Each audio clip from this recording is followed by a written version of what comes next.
नमस्ते।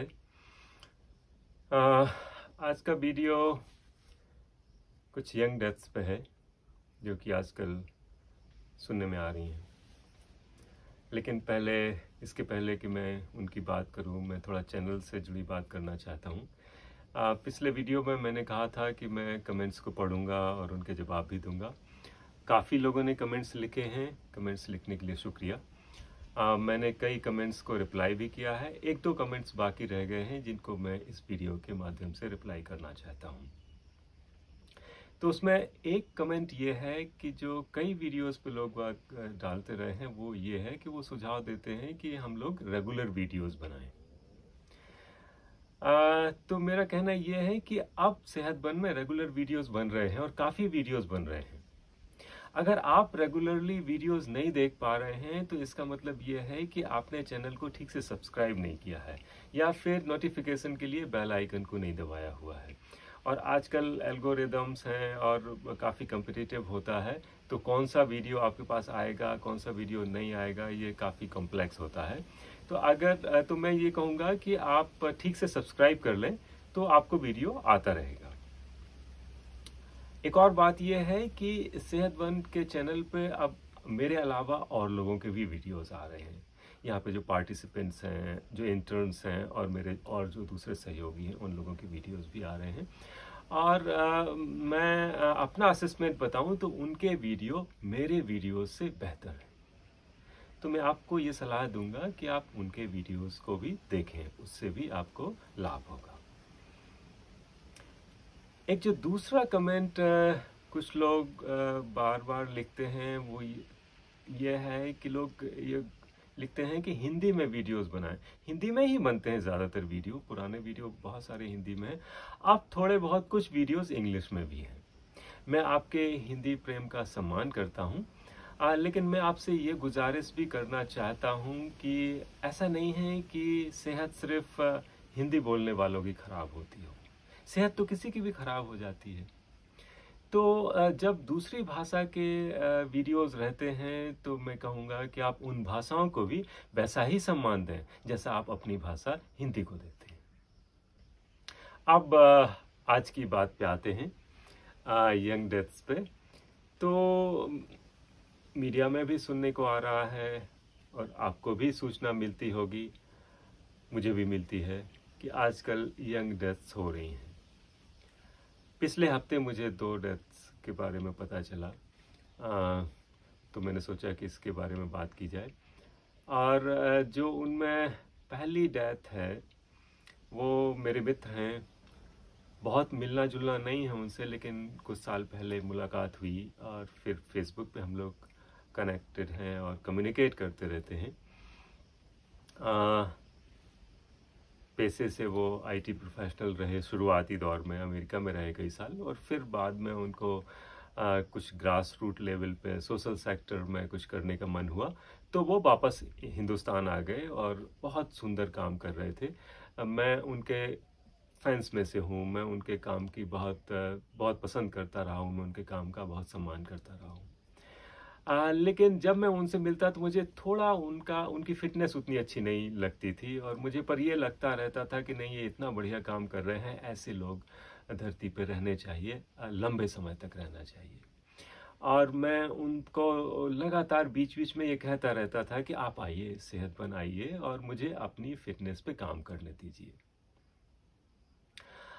लेकिन उनका मन सोशल सेक्टर में इतना ज़्यादा था कि उन्हें हमेशा दूसरों की मुश्किलों की प्रायोरिटी रहती थी। कहीं ट्राइबल्स लोगों के साथ कुछ हो रहा है, कुछ प्रॉब्लम हो रही, तो वो उनको लगता था कि इनकी जो समस्याएं हैं मेरी समस्या से ज़्यादा बड़ी हैं और उन समस्याओं को मुझे पहले अटेंड करना चाहिए, मेरी सेहत का काम बाद में हो जाएगा। तो यहाँ मैं आप सब लोगों का ध्यान आकर्षित करना चाहता हूँ कि भले ही आप सोशल सेक्टर में काम करते हो या कॉरपोरेट सेक्टर में काम करते हो, कहीं भी करते हो, कुछ भी करते हो, अपनी भलाई के लिए करते हो या लोगों की भलाई के लिए करते हो, परिवार के लिए करते हो, उससे कोई बहुत फ़र्क नहीं पड़ता है। लेकिन आप तभी बेहतर कर सकते हैं जबकि आप खुद स्ट्रांग हो, आपकी हेल्थ बहुत बढ़िया हो। तो ये हम सबको चाहिए कि हम भले ही अगर सोशल सेक्टर में हैं, हम लोगों की सेवा करना चाह रहे हैं, तब भी ये ज़रूरी है कि हमारी सेहत बहुत बढ़िया हो, क्योंकि जब हमारी सेहत बहुत बढ़िया होगी तभी हम बहुत बढ़िया दूसरों की सेवा कर पाएंगे। तो ये हमको ध्यान रखना चाहिए। एक और चीज़ मैंने जो नोट की है उनकी डेथ से, वो ये रहा है कि वो उनका जो विश्वास आयुर्वेद और हर्बल मेडिसिन पे था वो काफ़ी ज़्यादा था। मैं भी आयुर्वेद का सम्मान करता हूँ, और पर यह है कि मैं वैज्ञानिक हूँ और चीज़ों को खोजता रहा हूँ, तो मुझे कुछ फैक्चुअल चीज़ें भी पता हैं, और उन फैक्चुअल चीज़ों की बेसिस पे मैं ये कह सकता हूँ कि आयुर्वेदिक मेडिसिन्स या हर्बल मेडिसिन्स काम करती हैं। मैं ये नहीं कह रहा हूँ कि वो काम नहीं करती हैं, लेकिन ज़्यादातर वो उस बीमारियों में काम करती हैं जो अपने आप भी ठीक हो जाती हैं। या ये वैसे ही है, मैं ये नहीं कह रहा हूँ कि पूरा पूरा वैसे ही है, लेकिन वैसे ही है कि आप कभी मंदिर या मज़ार में चले जाएं और कुछ प्रसाद चढ़ा दें और आपकी बीमारी ठीक हो जाए। मैं ये नहीं कह रहा हूँ कि वो बिल्कुल काम नहीं करती, काम करती हैं, लेकिन आयुर्वेद एक बहुत पुराना सिस्टम है और उसके बाद से उसमें बहुत अपडेट नहीं हुआ है कुछ, और पुराना सिस्टम होने के साथ अब दुनिया बदल गई है, हर्ब्स बदल गई हैं, उनकी प्रॉपर्टीज बदल गई, यहाँ तक कि हमारी बॉडीज भी बदल गई हैं, बीमारियां बदल गई। तो इसलिए उसका कितना रिलेवेंस अभी है ये एक क्वेश्चन मार्क है। दूसरी बात ये भी है कि ये जो हमारे मन में रहता है कि आयुर्वेदिक या हर्बल मेडिसिन है तो वो पूरी तरीके से सेफ होंगी, उनके कोई साइड इफेक्ट नहीं होंगे, ये बात सही नहीं है। आयुर्वेदिक हर्बल मेडिसिन के भी साइड इफेक्ट होते हैं, और कई मेडिसिन के तो काफ़ी स्ट्रांग होते हैं, खासतौर से लीवर और किडनी पे। तो हमें ऐसा समझना चाहिए, अपनी हेल्थ को इम्पोर्टेंस देना चाहिए। और हेल्थ से जुड़ी एक और बात ये रहती है कि अक्सर लोग बाग हेल्थ को इम्पोर्टेंस देने के लिए ज़्यादातर यूट्यूब या वीडियोस का सहारा लेते हैं। मेरे ख्याल से उतना सिर्फ काफ़ी नहीं है। हेल्थ के लिए सिर्फ जानकारी इकट्ठी कर लेना काफ़ी नहीं है। एक तो इन्फॉर्मेशन का प्रॉब्लम यह है कि आजकल मिस इन्फॉर्मेशन बहुत ज़्यादा है। इंफॉर्मेशन टेक्नोलॉजी की वजह से बहुत सारी ऐसी सूचनाएं हैं जो कि ठीक नहीं है, तो अब ये पता करना कि कौन सी इंफॉर्मेशन ठीक है कौन सी नहीं है, एक तो वो अपने आप में बहुत कॉम्प्लिकेटेड चीज़ है। और दूसरा प्रॉब्लम ये है कि सिर्फ आपको इन्फॉर्म्ड हो जाने से आप उसका इस्तेमाल कर पाएंगे ठीक से, ये कोई ज़रूरी नहीं है। उसके लिए एक अलग स्किल की ज़रूरत पड़ती है, और वो स्किल आने में काफ़ी समय लगता है। तो मैं ये कहूँगा कि आप भी अगर काफ़ी दिनों से वीडियोस देख रहे हैं सेहत बन के, तो मैं ये कहूँगा कि आप वेबसाइट पे जाएं, वहाँ मॉड्यूल्स को देखें, वहाँ डिटेल्स हैं उनको समझने की कोशिश करें, और कभी कभार यहाँ आ जाएं।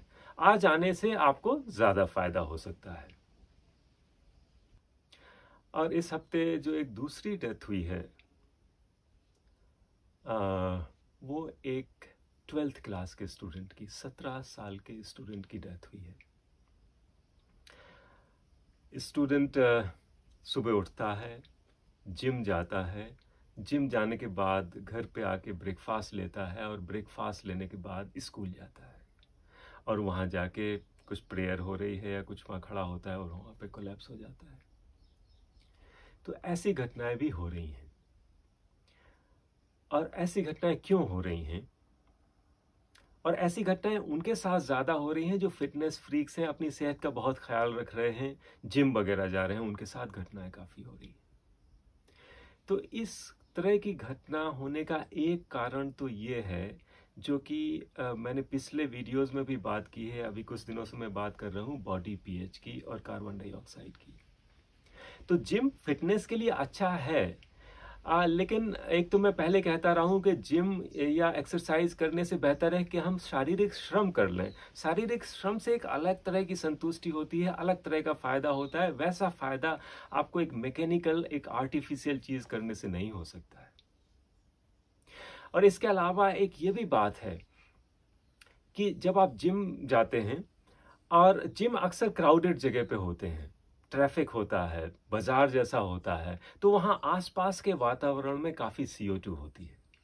और फिर आप जाते हैं तो जिम के अंदर अक्सर एयर कंडीशनिंग होती है, तो एयर कंडीशनिंग की वजह से उसका वेंटिलेशन भी कम होता है और ज़्यादा लोग हैं तो ज़्यादा कार्बन डाइऑक्साइड बनती है। और तीसरी बात यह है कि जिम में आप वर्कआउट करने के लिए जाते हैं, कैलोरीज बर्न करने के लिए जाते हैं, तो आप जितनी ज़्यादा कैलोरीज बर्न करते हैं, जितना ज़्यादा वर्कआउट करते हैं, उतनी ही ज़्यादा कार्बन डाइऑक्साइड भी प्रोड्यूस करते हैं। आप भी प्रोड्यूस करते हैं और बाकी सब लोग भी प्रोड्यूस करते हैं। तो अक्सर जिम्नेजियम के अंदर, एयर कंडीशन जिम्नेजियम के अंदर खास तौर से, और पॉपुलर जिम्नेजियम जहां पे ज्यादा लोग जा रहे हैं, वहां पे अंदर का CO2 लेवल काफी ज्यादा होता है। और जैसे मैं बता चुका हूं आपको पिछले वीडियो में कि जब भी आप ऐसे वातावरण में रहते हैं जहां पे CO2 लेवल बहुत ज्यादा हो, तो आपका ब्लड एसिडिक होने लगता है, क्योंकि बॉडी में बाइकार्बोनेट बफर है और CO2 फिर निकल नहीं पाती है ठीक तरीके से शरीर से, CO2 का रिटेंशन होने लगता है और वो बाइकार्बोनेट बफर के साथ होने की वजह से एसिडिक हो जाता है ब्लड।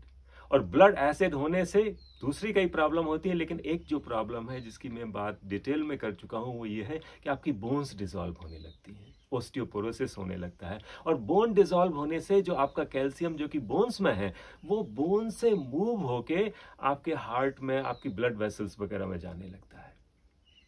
और अगर आपको पिछला वीडियो याद हो तो क्या करता है कैल्शियम ब्लड में जाके, अगर कैल्शियम ज्यादा है तो वो आर्टरीज का कैल्सिफिकेशन करेगा, एक तो ये करता है, दूसरा ब्लड वेसल और हार्ट को स्क्वीज करता है। हालांकि हार्ट के पंपिंग में वो एक क्रिटिकल फैक्टर है, लेकिन ज्यादा स्क्वीज कर सकता है।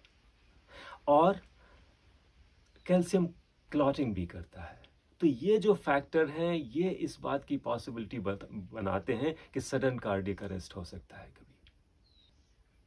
तो ये तो एक पीएच का इफेक्ट है। और पीएच के अलावा एक और इफेक्ट चल रहा है आजकल लोगों के बीच में, वो डिहाइड्रेशन का है। लोगों के शरीर में पानी की काफी कमी हो रही है। और वो क्यों हो रही है? उसके कई कारण हैं। एक तो लोग बराबर उतना पानी नहीं पी रहे हैं जितना पीना चाहिए। दूसरा, वो वैसा पानी नहीं पी रहे हैं जैसा पीना चाहिए। ज्यादातर लोग बॉटल्ड या आरओ का पानी पीते हैं जिसका TDS बहुत कम होता है, जो पीने से निकल जाता है जल्दी से यूरिन से, और वो आपका जो अंदर का हाइड्रेशन लेवल है वो ठीक हो नहीं पाता है, जहां पहुंचना चाहिए पानी वहां पे पहुंच नहीं पाता है।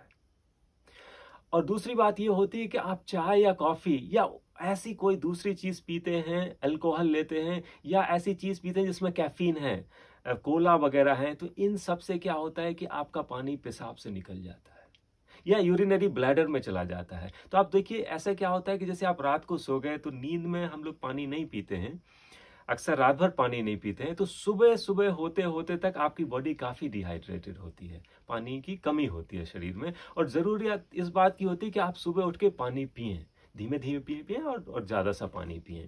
लेकिन अक्सर होता यह है कि ज्यादातर लोग पानी कुछ ज्यादा नहीं पीते हैं, पानी पीने की जगह चाय पी लेते हैं, ब्लैक टी या कॉफी पी के फिर घूमने निकल जाते हैं या जिम निकल जाते हैं। तो शरीर वैसे ही डिहाइड्रेटेड है और आपने टी और कॉफी ले ली तो और ज्यादा डिहाइड्रेशन हो जाता है।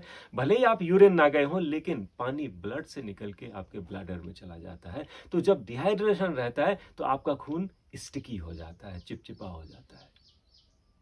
तो अगर आपका थोड़ा डिहाइड्रेशन है और अगर आप ऐसे वातावरण में रह रहे हैं जहां की CO2 ज्यादा है, 600 ppm से ज़्यादा है, तो वैसे वातावरण में आपका ब्लड एसिडिक हो सकता है, फिर कैल्शियम मूव कर सकता है आपकी ब्लड वेसल्स में और उसकी वजह से हार्ट और ब्लड वेसल्स को प्रॉब्लम हो सकती है। तो ये एक बड़ा रीज़न है कि क्यों ऐसे लोग जो कि फिटनेस की कोशिश कर रहे हैं, जिम्स में जाके दौड़ लगा रहे हैं, ट्रेडमिल पे दौड़ रहे हैं, वेट लिफ्ट कर रहे हैं, उनको क्यों ऐसा हो रहा है कि सुबह सुबह वो जिम गए, फिटनेस करने गए और फिर कोलैप्स हो जाते हैं। तो ये कुछ चीज़ें हैं ध्यान देने की हैं। हालांकि ये थोड़ा कॉम्प्लेक्स है और हम लोग विचार कर रहे हैं कि क्योंकि एक नया फील्ड है ये, ज़्यादा जानकारी है नहीं अभी इसके बारे में लोगों को, तो हम ये भी कोशिश कर रहे हैं कि आने वाले किसी 1-2 हफ्ते में हम एक वीकेंड रिट्रीट भी ऑर्गेनाइज कर रहे हैं जहाँ पे हम जो बॉडी पीएच और ह्यूमन हेल्थ का क्या कनेक्शन है उसके बारे में बात कर सकें।